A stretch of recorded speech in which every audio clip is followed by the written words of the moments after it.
Today on Warframe Wednesdays, we are finally diving into Sanctuary Onslaught, the brand new horde style mode that released a couple weeks ago for Warframe. I've been playing it on and off exclusively in publics, so just level 20 to 30, the first one, the more easy one, just playing with randoms, having fun with it, really getting a grasp on its gameplay design, if you will. Like, how does Sanctuary Onslaught function as a game mode? What do I think of its atmosphere and its presentation? Because that's the perspective as a newer player that I can give you guys best. The other side of the coin when it comes to anything in Warframe, especially new game modes, is what the veterans think of it, what the worth of Sanctuary Onslaught actually is to a more late game individual. Is it worth playing versus how fun is it actually to play? And that's really the perspective that I want to hear down in the comment section below. Those of you guys who are hardcore players, 1,000-hour players who have been putting time into Sanctuary Onslaught, what do you think of it? Is it worth playing to you? Are the rewards worth it? And what do you actually think of it as a game mode? Please let me know your thoughts, because one of the big things that I've realized as I've been playing with new players and older veteran players alike is that the veteran players, the real die-hard community in Warframe, loves to min-max everything. Warframe at the end of the day is a game about min-maxing, and that means that the hardcore community, they min-max everything, every nook and cranny, and that goes well beyond min-maxing weapons and damage output in Warframes and mods. It goes as far as min-maxing how you play, why you play, and what you play. So looking at all of the available locations, the different game modes, the rewards they give you, and just how long you should spend playing any of those individual things to gain access to the rewards you want. I understand that there is a general formula to learn behind many of the locations in terms of how the rewards work, sort of an ABC, AACC type thing. And you guys have mastered that. Again, you've min-maxed it. You know, if I'm going to go to Simony to farm credits at a lower level, I'm only going to stay there for the first 2 or 3 waves, and then I'm going to leave, because after that it gets too difficult, it takes too long, and we don't actually gain any exponential value when it comes to credit income. So we just restart it and run it again for 2 or 3 waves. I love that. I love that the community has developed that understanding of the game modes. In some instances, people would say that's like breaking or cheesing a game, but in the case of Warframe, it just comes across as mastery, and I think DE has accepted it as that, and it's almost become intentional at this point. So I understand fully that there will be a greater understanding for how Sanctuary Onslaught should be played and how it is best played to get the most out of it, while also spending as little time in it as possible. It's a good and bad thing, right? It's a total double-edged sword. I mean, that's just how people play the game. It means that certain modes that would maybe be more enjoyable or have more life, more longevity in another game, a more traditional looter shooter like The Division or Destiny, don't really carry the same weight here in Warframe, because in the community, they find a way to min-max it. I love that. I respect that. So if you've been playing Sanctuary Onslaught, please let me know what you think of it, how you've been playing it, and how you feel you can get the most out of it down in the comments section below. Let's move forward, though, and spit my perspective on just how Sanctuary Onslaught plays as a game mode. Now, I want to start by talking about its atmosphere, its overall presentation, because this is one aspect of this mode that I particularly love. I'm rather fond of. It's all based around Cephalon Samaras. He's just a wacko. He's one of my favorite characters. I love the AI in this game. I love Ortis. I know that's like a middle ground for a lot of people. Some people hate him, but I love Ortis. Dude cracks me up. I love him in the cinematic story quest especially. I think he just has great little lines that are just lighthearted, and they just make me smile. And I think that's important. Samaras, on the other hand, though, he doesn't make me smile. He makes me want to die. He is a miserable, awful person. He's not really miserable. He's very passionate about his work, but his work involves just killing everything for the preservation of something. He's a flawed individual in my eyes, and frankly, I wouldn't step 1 foot in the Sanctuary if he was actually there in real life. I'd be like, nope, nope, nopity, nope. Don't put me anywhere near that guy. I will not be your hunter, Samaras. You are an absolute whack job. That makes him the perfect candidate to lead and narrate something like Sanctuary Onslaught, which is just that, an onslaught of wave after wave of enemy within the Sanctuary. And that ties directly into the gameplay presentation we get with this mode, which is to kill as quickly and as efficiently as possible to maintain sort of the stabilization of opening new waves, if you will. So you got to kill as many enemies, kill them as efficiently as possible, maintain your efficiency by killing quicker so you can keep pushing wave after wave after wave. All the while, Samaras is there. Yes, my hunters, kill faster.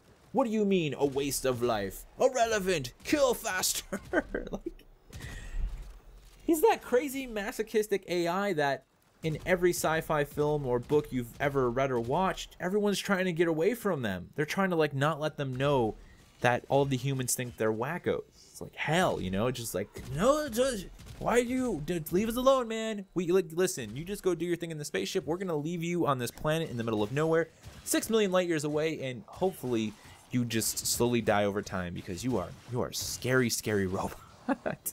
That's how I feel about Samaras, and I think he does really help create a fantastic and dark atmosphere for Sanctuary Onslaught, where you do kind of feel like, wow, this is a crazy little just slaughter arena that we find ourselves in. It works really well in that regard.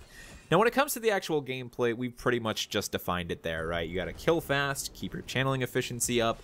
Samaras will open up new gates for you that take you to new environments that have you dealing with different enemy types. And this is where I've enjoyed Sanctuary Onslaught the most. It's actually being able to jump across these different waves and not just have wave after wave of Corpus or wave after wave of Grineer or Infested or whatever, but actually having to deal with different enemy types. It means that for the first time as a newer player like myself, I really have to consider what's the build on my primary, what's the build on my secondary, what's the build on my melee. Because I want to be able to do as much damage as possible, because I need to kill as quickly as I can, especially in the later waves of this mode, to a variety of enemy types. So I can no longer just focus on, here's my loadout for killing Grineer, because that's only going to help me against Grineer type armor.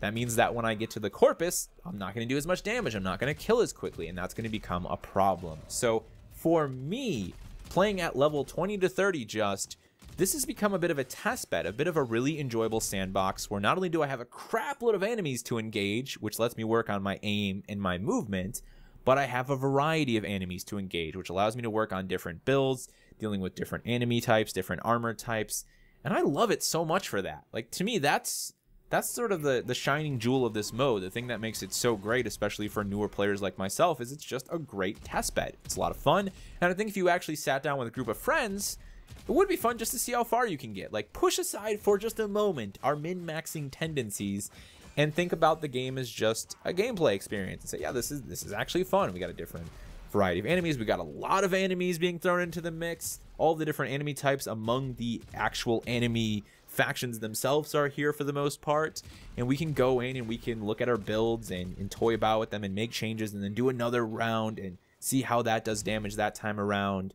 I really like Sanctuary Onslaught for that purpose specifically. Of course, along the way, you're earning points and a score as well, so there's a little bit of a leaderboard element to it, if you will, and you're also gaining access to those relics. As a newer player like myself, who doesn't put in, more than 10 to 15 hours a week, I really found this mode enjoyable, and I actually look forward to finally getting some time to get back with my clan, to play it with them and have some fun, to play it with some friends. And this is honestly that type of mode where it's like, if you had a newer friend who was looking to get into Warframe, I would kind of show them this mode and be like, hey dude, if you just get to 20 to 30, we'll just get you geared up a little bit, we can go run this. It's fun, you get some relics for primes and stuff like that. I think it's a really good addition to the Warframe experience. It has brought me to one additional thought though, and that is the very interesting position that I think Warframe currently finds itself in. DE finds itself in when it comes to expanding Warframe. I think the game is very much going through the most hardcore portion of what I would call growing pains.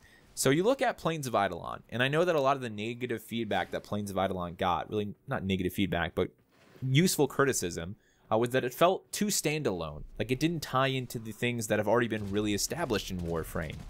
Now, the good part about that, in my opinion, is you get a new experience that lets you earn new weapons and equipment that you couldn't before. It provides something fresh and different. But if you are a veteran player who is just looking to acquire more of what's already there, more frames, because there's a lot of that in Warframe, you want something that ties back into that core experience. Plains of Eidolon doesn't necessarily do that, at least not 100% of the time. A mode like Sanctuary Onslaught is exactly that. It ties right back into the core gameplay experience. You get relics. It fits right in there. So it's new, but it's also old. It's a new way to earn stuff that you can already earn inside of the experience. I think a lot of people want like this middle ground, but I think what has to happen with Warframe It just has to grow to the point where there's enough of those standalone experiences like Plains of Eidolon, and of course they're doing, is it Venus next? I forget the other location they're doing. So another open world. I think once they build out those open worlds enough, they're going to find themselves in a position where they are, as Sinclair was saying in Daniel Dwyer's Warframe documentary, they're sort of going full circle and getting back to that original concept for the Dark Sector MMO. And I think it's at that point that they might be able to connect everything and have all these new experiences with new content that do feel integrated into what has already been established in Warframe. It's just like building a city, if you will, from scratch, and like here's the center, the heart of the city, and here's how people go to work, make money, and how the city prospers. But let's add a theme park, and let's add you know, a society for the pursuit of curing cancer, and you start building out all these separate components, and eventually they all kind of come together, and you've got people working everywhere, coming together, problems are being solved, the civilization is expanding and growing, they're dealing with diseases and solving really hardcore problems. That's kind of how I feel Warframe is being developed right now, and I think that's kind of cool. I look forward to tagging along and seeing how it all comes together at the end of the day. Last, I want to once again ask all of you veteran players, what do you think about Sanctuary Onslaught? What's the worth versus how much you enjoy it? How have you been playing it? Let me know down in the comment section below. Thank you guys so much for watching, and I'll see you in the next one. You have been brought here for a purpose, the most important task of your lives.